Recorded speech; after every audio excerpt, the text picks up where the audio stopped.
কিয়ামতের ময়দানে যদি গুনার কারণে জাহান্নামী হয়, যারা পরিমাণ ঈমানের আল্লাহর কাছে এত দাম, এত দাম। আল্লাহ রাব্বুল আলামিনের হাবিব বলেন, এই যারা পরিমাণ ঈমানের আল্লাহর কাছে এত দাম, এই যারা পরিমাণ ঈমানের বদৌলতে আল্লাহ রাব্বুল আলামিন তোমাকে একটা সময় না একটা সময় জান্নাতের মালিক বানিয়ে দিবে। তাহলে ঈমানের দাম কেমন বুঝে আসছে? ঈমান কেমন দামি একটা সম্পদ, আমাদের কাছে কেন ঈমানের দাম নাই? কারণ ঈমানের জন্য কোনো ত্যাগ স্বীকার করি নাই। ওই আফ্রিকার সেই কালো জঙ্গলের সেই কালো বেলা, যার বংশ মর্যাদা ভালো না, চেহারা সুন্দর না, গরিবের সন্তান, শুধুমাত্র ঈমান আমলের কারণে আল্লাহর কাছে এত দাম, এত দাম হয়েছে।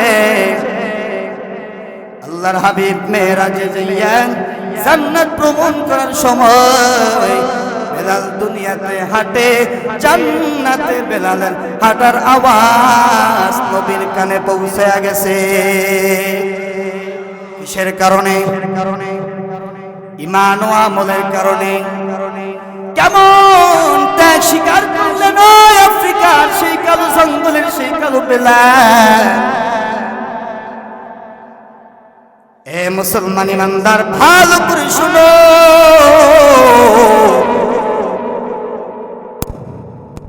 সাহাবায়ে কেরামের ঈমান কেমন ছিল? এই জন্য আল্লাহ কোরআনে বলে, আমিনু কামা আমানান নাস। এ দুনিয়ার মানুষ, ঈমান ও সাহাবায়ে কেরামের ঈমানের মতো ঈমান। আলহামদুলিল্লাহ।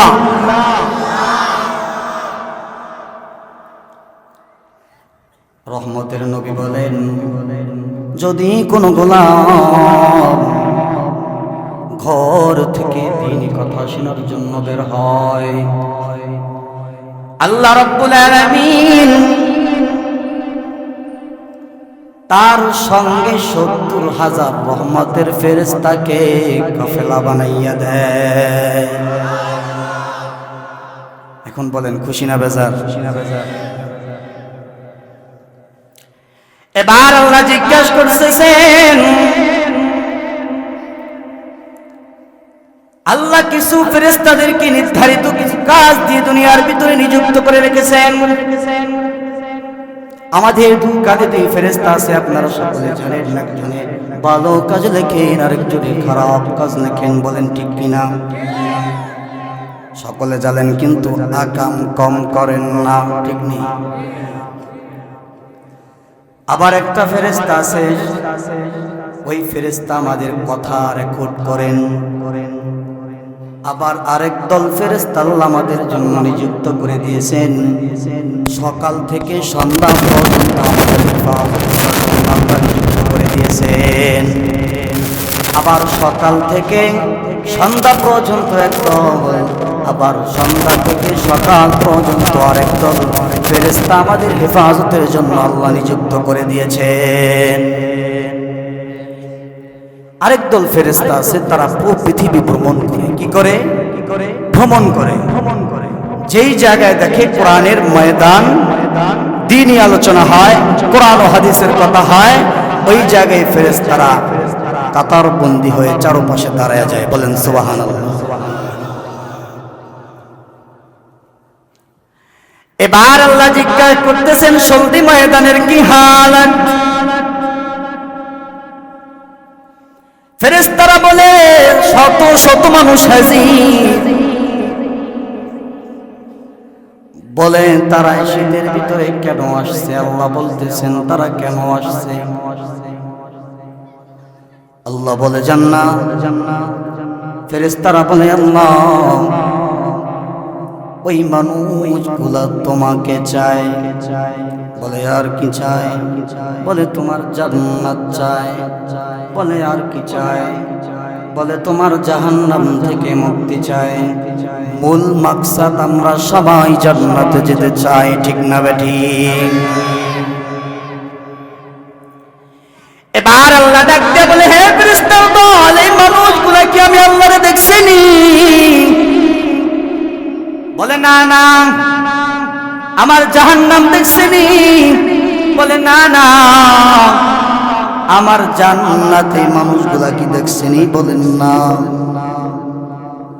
এবার আল্লাহ ডাক দিয়ে বলে, হে ফেরেশতার দল, তোমরাই তো বলছো মানুষ বানানোর কোনো দরকার নেই, এই মানুষ তোমার ইবাদত করবে না। তোমরাই তো বলছো মানুষ বানানোর কোনো দরকার নেই।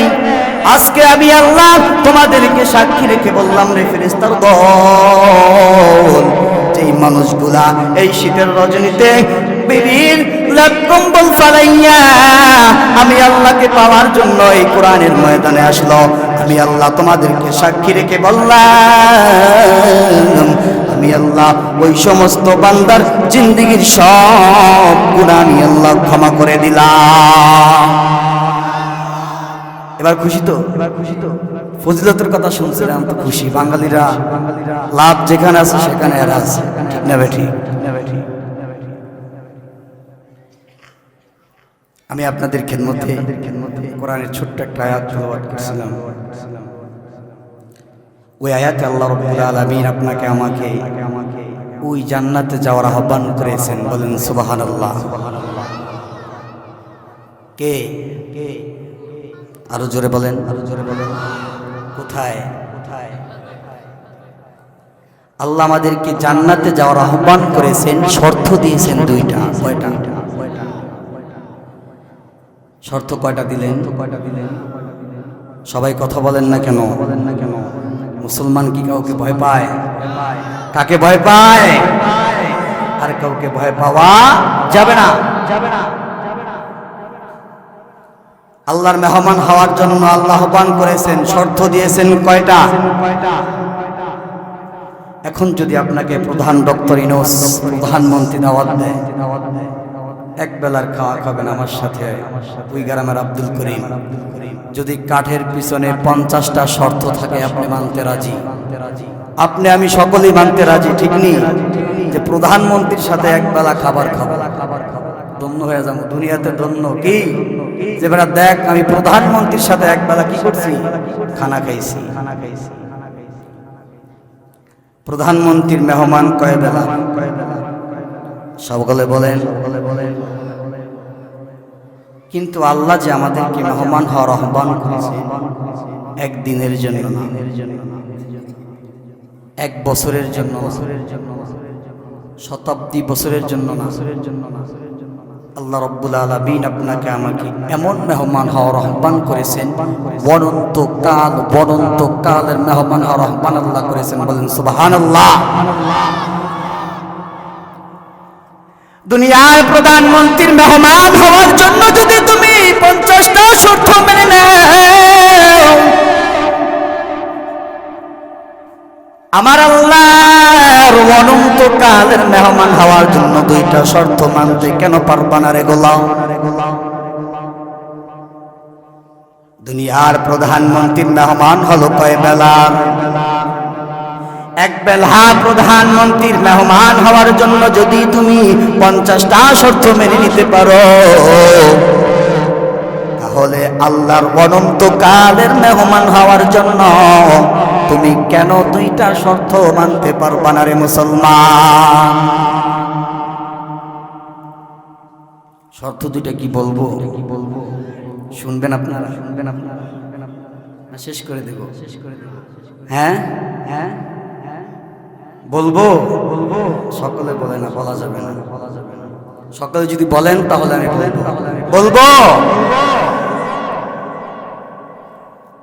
আল্লাহ রাব্বুল আলামিন বলেন, ইন্নাল্লাযীনা আমানু ওয়া আমিলুস সালিহাত, নিশ্চয়ই যারা ঈমান এনেছে এবং আমলে সালেহ করেছে জান্নাতুল ফিরদাউসি নুজলা, তাদের জন্যই জান্নাতুল ফিরদাউসের মেহমানখানা। কাদের জন্য? যারা দুইটা শর্ত মানবে। এক নম্বর শর্তের নাম হলো ঈমান। ঈমান কেমন দামি একটা সম্পদের নাম। একটা মানুষের টাকা না থাকলে সে জান্নাতে যাবে এমন কোনো কথা না, আবার একটা মানুষের টাকা থাকলে সে জাহান্নামে যাবে এমন কোনো কথা না। একটা মানুষের ক্ষমতা থাকার কারণে সে জান্নাতে যাবে এমন কোনো কথা না, আবার একটা মানুষের ক্ষমতা না থাকার কারণে সে যেন জাহান্নামে যাবে এমন কোনো কথা না। কিন্তু যদি ঈমান না থাকে চিরস্থায়ী জাহান্নামের বিছানা। তাহলে ঈমান কেমন দামি সম্পদ? বলেন ঈমান কেমন দামি সম্পদ?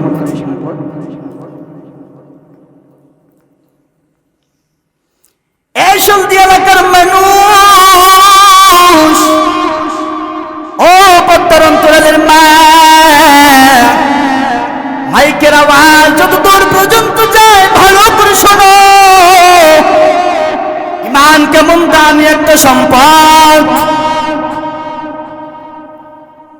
ঈমান কেমন দামি একটা সম্পদের নাম। এই মুসলমান ইমানদার ভালো করে শুনিয়ে নাও।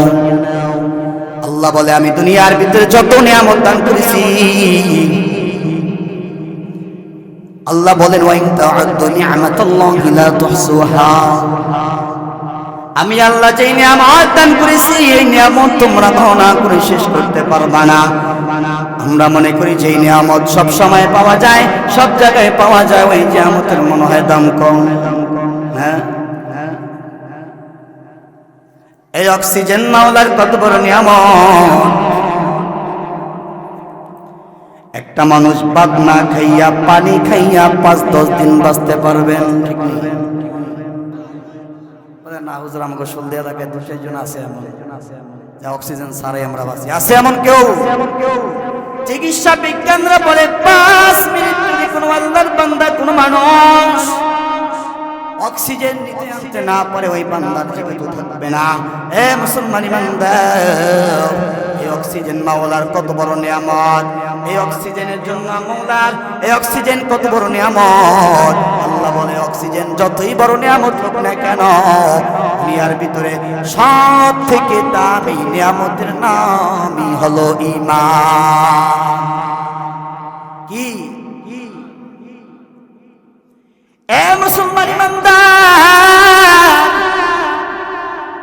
ভালো করে বুঝো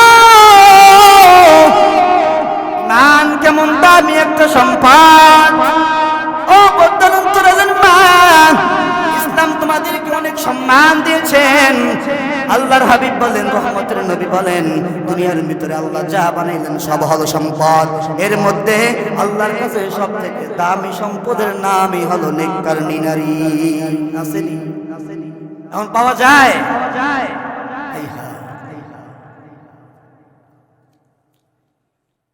রহমতের নবী বলেন, কিয়ামতের ময়দান যখন কায়েম হবে, সূর্যটা মাথার উপরে চলে আসবে,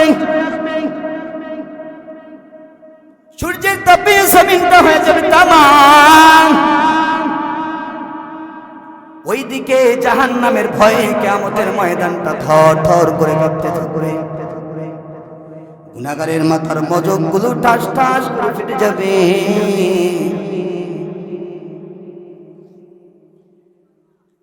গুনাহগারের জিহ্বা এক হাত এক বিঘা আবার এক আধা হাতের মতন বের হয়ে যাবে। ওই সময় জান্নাতের 8টা দরজা খুলে 4 জন মহিলাকে ডাকবেন। জান্নাত কয়জন মহিলা?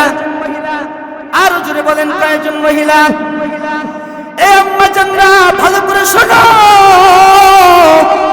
তুমিও একজন মা, ওই 4 জন নারীও কিন্তু একজন মা, ঠিক নেই? এ পদ্মার অন্তরের মা, এ যুবক সন্তান বৃদ্ধ বাবারা ভালো করে শুনিয়া নাও রে মা। এর মধ্যে একজন হলো ফেরাউনের স্ত্রী আসিয়া। কে সেই আসিয়া রে গুলো?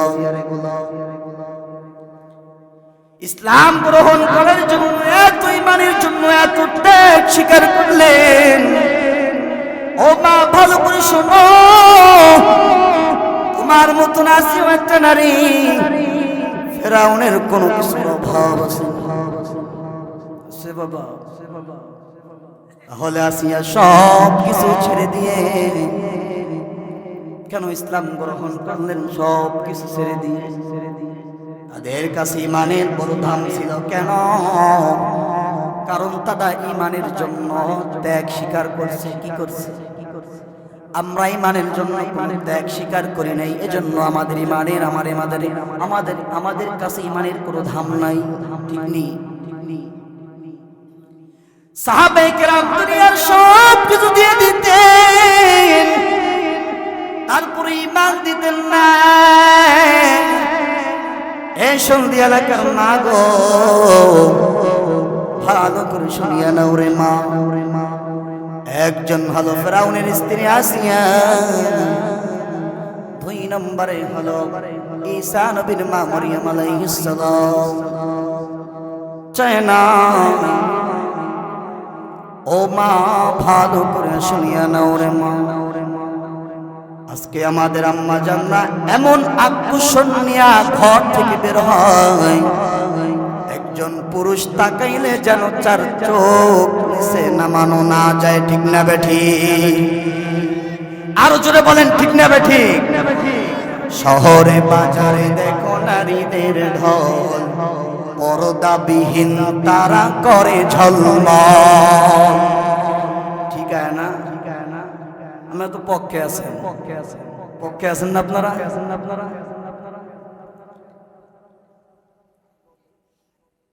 শহরে বাজারে দেখো নারীদের ঢল, পর্দাবিহীন তারা করে ঝলমল। অন্যকে তার দিকে আশিকে বানায়, অন্যকে তার দিকে আশিকে বানায়। দেশটাজি ধ্বংস, নারী ভেপর ভাই, সবারই মুখে একই আওয়াজ, হায় হায় হায়। ঠিক না বেঠি? ও মা, ভালো করে শুনিয়া নাও, ওই দিন আর বাঁচবার মা, এই দুনিয়া কেউ থাকতে পারবা না। ভালো করে শুনিয়ে নাও রে মা। তোমাদেরকে ইসলাম কত সম্মান দিয়েছেন। ও মা, তোমাদেরকে ইসলাম কত সম্মান দিয়েছেন রে মা। 4টা আমল যদি করে অন্ধকার কবরে যেতে পারো, জান্নাতের 8টা দরজা তোমার জন্য খুলে দেওয়া হবে। সুবহানাল্লাহ। এটা আমল। এ মা, ভালো করে শুনিয়া নাও। 1 নম্বরে 5 ওয়াক্ত নামাজ। নামাজের সময় মহিলার সময় নেই, ঈদের সময় মার্কেটে যাবার সময় কই পায়? বলেন, তখন সময় হয়নি। 1 নম্বরে 5 ওয়াক্ত নামাজ পড়তে হবে। 2 নম্বরে সানুগত্য করতে হবে। এ মা, ভালো করে শুনিয়া নাও, ওই দিন আর বাঁচবার মা। যদি গুনাহ নিয়ে কবরে যাও রে মা, আমিও তোমার মতো একটা মায়ের সন্তান। মনে কি চায় না একজন আলেমের মা হইয়া, অনেকের মনে কি চায় না একজন আলেমের বাবা হইয়া কবরে যাই?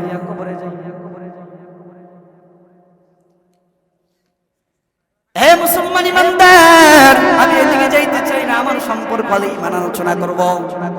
ইমান কেমন দামি একটা সম্পদ। পয়গম্বর বলেন, সহিহ মুসলিমের হাদিস, জবের দ্বারা পরিমাণ যদি ইমান কারো অন্তরে থাকে, কিসের দানা? এই জবের দ্বারা পরিমাণ ইমান নিয়ে যদি অন্ধকার কবরে যাও, যদি কিয়ামতের ময়দানে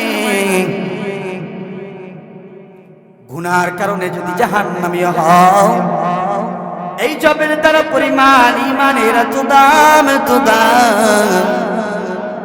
এই জবের দ্বারা পরিমাণ ইমানের বদৌলতে আল্লাহ বলেন একটা সময় না একটা সময় তোমাকে জান্নাতের মালিক বানিয়ে দেওয়া হবে। সুবহানাল্লাহ। ইমানের কেমন দাম! এ মুসলমান ভালো করে শোনো, আমার পয়গম্বর আর বলেন গমের দ্বারা পরিমাণ যদি ঈমান কারো অন্তরে থাকে, কিসের দানা? গম চিনেননি? বরিশালরা সব চিনে। কি চিনেন? গম চিনেন না? এই গমের দ্বারা পরিমাণ ঈমান যদি কারো অন্তরে থাকে গো, এই গমের দ্বারা পরিমাণ ঈমান নিয়ে যদি অন্ধকার কবরে যায়, আল্লাহর হাবিব বলেন যদি কিয়ামতের ময়দানে গুনার কারণে জাহান্নামীও এই গমের দ্বারা পরিমাণ ঈমানের আল্লাহর কাছে এত দাম, এত দাম। এই গমের দ্বারা পরিমাণ ঈমানের বদৌলতে আল্লাহ একটা সময় না একটা সময় তোমাকে জান্নাতের মালিক বানিয়ে দিবে। সুবহানাল্লাহ। নাইব কেমনে? ফজর পড়েন নাই, যোহর পড়েন নাই, আসর পড়েন নাই, মাগরিব পড়েন নাই, ইশার পড়েন নাই, ওই জবান দিয়ে সুবহানাল্লাহর আওয়াজ কিভাবে বের হবে রে মুমিন? বলেন। এখানে এমন আল্লাহর বান্দারা আছে ফজর পড়ো নাই, যোহর পড়ো নাই, আসর পড়ো নাই, মাগরিব পড়ো নাই, ইশার নামাজ তোমরা পড়ো নাই। বিড়ি টানতে টানতে এই জায়গায় ময়দানে এসে বসতো এমন গোলাম আছে না নাই? এই যুবক ভালো করে শুনিয়ে নাও, আমার নবী আর বলেন যাররা পরিমাণ যদি ঈমান কারো অন্তরে থাকে, যাররা কাকে বলে? একটা বালুকে 70 ভাগ করা হলে একটা ভাগকে বলে একটা যাররা। এই যাররা পরিমাণ ঈমান যদি কারো অন্তরে থাকে গো, এই যাররা পরিমাণ ঈমান নিয়ে যদি অন্ধকার কবরে যাও, কিয়ামতের ময়দানে যদি গুনার কারণে জাহান্নামী যাররা পরিমাণ ঈমানের আল্লাহর কাছে এত দাম, এত দাম। আল্লাহ রাব্বুল আলামিনের হাবিব বলেন এই যাররা পরিমাণ ঈমানের আল্লাহর কাছে এত দাম, এই যাররা পরিমাণ ঈমানের বদৌলতে আল্লাহ রাব্বুল আলামিন তোমাকে একটা সময় না একটা সময় জান্নাতের মালিক বানিয়ে দিবে। তাহলে ঈমানের দাম কেমন বুঝে আসছে? ঈমান কেমন দামি একটা সম্পদ, আমাদের কাছে কেন ঈমানের দাম নাই? কারণ ঈমানের জন্য কোনো ত্যাগ স্বীকার করি নাই। ওই আফ্রিকার সেই কালো জঙ্গলের সেই কালো বেলা, যার বংশ মর্যাদা ভালো না, চেহারা সুন্দর না, গরিবের সন্তান, শুধুমাত্র ঈমান আমলের কারণে আল্লাহর কাছে এত দাম, এত দাম হয়েছে। আল্লাহর হাবিব মেরাজে যাইয়া জান্নাত ভ্রমণ করার সময় বেলাল দুনিয়াতে হাঁটে, জান্নাতে বেলালের হাঁটার আওয়াজ নবীর কানে পৌঁছে গেছে। কিসের কারণে? ঈমান ও আমলের কারণে।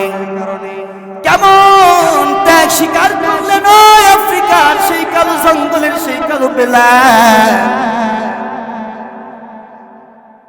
এ মুসলমান ইমানদার ভালো করে শুনো,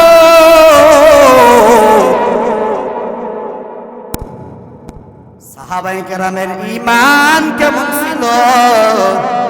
এই জন্য আল্লাহ কোরআনে বলে আমিনু কামা আমানান নাস। এ দুনিয়ার মানুষ, ঈমান সাহাবায়ে কেরামের ঈমানের মতোই। সাহাবাদের ঈমান কেমন ছিল, আর জীবন দিয়ে দিত, তারপর ঈমান দিত না। এ মুসলমান, এ সন্ধি এলাকার মানুষ ও বৃদ্ধ বাবারা, ও পর্দার অন্তরের যুবক ও যুবতীরা, ভালো করে শুনিয়া নাও। এই মাহফিল কালকে থাকবে, আরো জোরে বলেন। আজকে এটা স্কুলের মাঠ না, আজকে হয়ে গেছে জান্নাতের বাগান। এ মুসলমান ইমানদার, ভালো করে শোনো গো। ওই বেলাল ঈমানের কারণে কেমন দাম হয়েছে, এবার ভালো করে শুনিয়া নাও।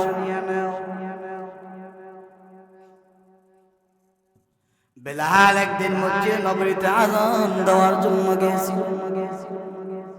এবার এক ইহুদি বলে, বেলাল আযান দিবা না, আগে আমার ঋণ পরিশোধ করো। কি করো? বলে, হে ইহুদি ভাই, আমাকে আজকে একটা সময় দাও, আর না হলে আমাকে 3 দিন সময় দাও। কিভাবে ঋণ পরিশোধ করবো? টাকা নাই তো। এ মুসলমান, ভালো করে শোনো। এবার 3 দিন সময় চেয়ে নিলেন। পয়গম্বরের দরবারে দৌড়ে চলে গেলেন। এ পয়গম্বর, ইহুদি আমাকে আযান দিতে দেয় না কেন গো? বলে, আমি আপনাদেরকে মেহমানদারি করার জন্য কিছু টাকা আমি ঋণ নিয়েছি, এখন পরিশোধ করতে পারি না। ও নবী, এবার মায়ার নবী বলে, আমার কাছে তো এমন কোনো টাকা নাই। একটা রাষ্ট্রের প্রধান, তার ঘরে টাকা নেই, আর আজকে বর্তমানের সামান্য একটা নেতা হলে তার ঘরে টাকার অভাব নাই। ঠিক না ঠিক? এ মুসলমান, ভালো করে শুনিয়া নে। বলতেছেন বেলাল, ও নবী আমাকে অনুমতি দেন, আমি মদিনার বাহিরে যায় কাজ করব। আমি কাজ করে, আমি দিন মজুরির কাজ করে যে টাকা পাবো, ওই টাকা আমি ইহুদিকে দিয়ে ঋণ পরিশোধ করব। এ নবী, আপনি অনুমতি দেন। আপনি যদি আমাকে অনুমতি দেন, আমি মদিনার বাহিরে কাজ করতে চলে যাব।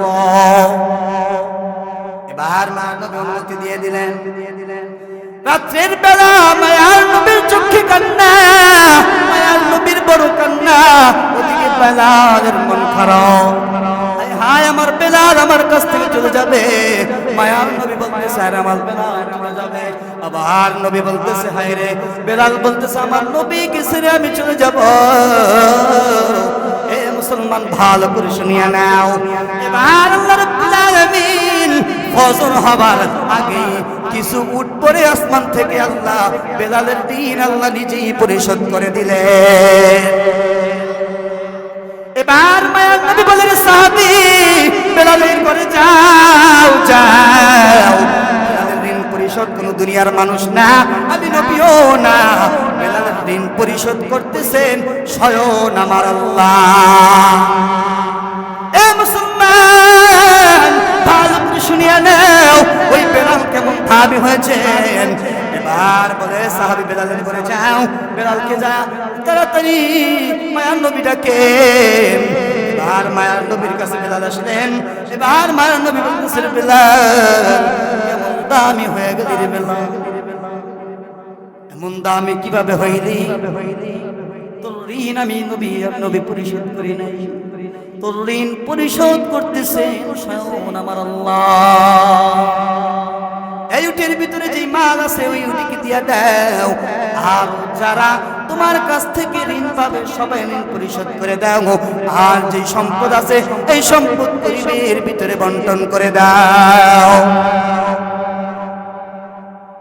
কেমন দাবি হয়েছে এ মুসলমান, ভালো করে শুনিয়ে নাও। ওই বেলাল ঈমান ও আমলের কারণে কেমন দাম হয়েছে। যেই বেলাল গরিবের সন্তান, কেউ চিনত না, চেহারা সুন্দর ছিল না, এই বেলাল ঈমান ও আমলের কারণে এত দাম গো। এই বেলালের ঈমানের কারণে, আমলের কারণে এত দাম হয়েছে।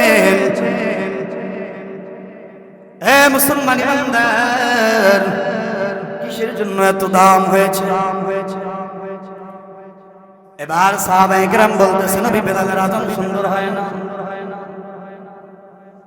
বেলাল শিন উচ্চারণ করতে পারে না, সুন্দর একজন মুয়াজ্জিন নিযুক্ত করেন। এবার সাহাবাদের পরামর্শ শুনে নবী সুন্দর একজন কণ্ঠওয়ালা মুয়াজ্জিন ঠিক করলেন। ইশারের সময় বলে দিলেন, এ বেলাল, ফজরের আযান আর তুমি দিবা না। এই কথা শোনার পর বেলালের মাথায় পুরো আসমান ভেঙে পড়ল। এ মুসলমান, ভালো করে শুনিয়েন। এবার মায়ার নবী বলতেছে, এবার বেলালের আযান দিতে দিবে না। ফজর থেকে বেলালের চাকরি বাতিল করে দিলেন। কে আল নবী? কেন বাতিল করলেন? শিন উচ্চারণ করতে পারে না, আযান শুদ্ধ করে দিতে পারে না। ফজরের আযান দিলেন নতুন একজন মুয়াজ্জিন। আযান হওয়ার অনেকক্ষণ পর সুবহে সাদেক হয় না। নামাজের টাইম হয়ে গেছে কিন্তু সুবহে সাদেক হয় না, আলো হয় না। নবী বের হয়ে নবী বলতেছে, আল্লাহ গো, কিয়ামত কি ঘটায়া দিবা নাকি? আলো আসে না কেন? এ মুসলমান, ভালো করে শুনিয়া নাও। এবার আল্লাহ জিবরাইল পাঠায় বলেন, হাবিব, আলো হবে কিভাবে, সুবহে সাদেক হবে কিভাবে? এখনো পর্যন্ত মদিনার মসজিদে তো আযানই হয় না।